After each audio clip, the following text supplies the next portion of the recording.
त्यांची नियुक्ती कशी झाली, कोणत्या अनुषंगाने झाली, या बाबतीत मी पुणे महानगर PMRDकडे माहिती मागवली. 27/2/2024 रोजी त्यांनी माहिती देण्यास टाळाटाळ केली. ती माहिती मला त्यांनी 5व्या महिन्यात दिली. जी माहिती मी दुसऱ्या महिन्यात मागवली होती ती माहिती 5व्या महिन्यात दिली.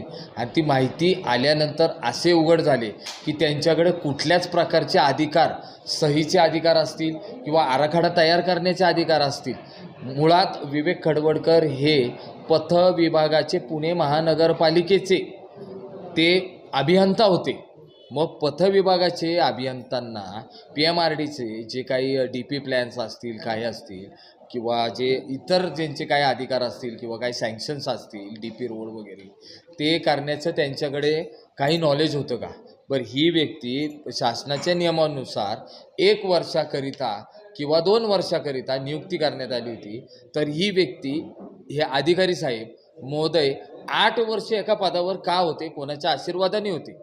यांनी आत्तापर्यंत किती बकाल प्रॉपर्टी जमवलेली आहे यांचं सगळी चौकशी करण्यात यावी. यांची ED चौकशी, इन्कम टॅक्स रिटर्न, यांची घराची झडती घेण्यात यावी.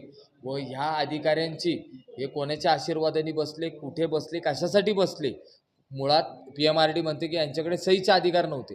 सहीचे अधिकार नसताना का बसले? मग कुणाच्या आशीर्वादाने बसले?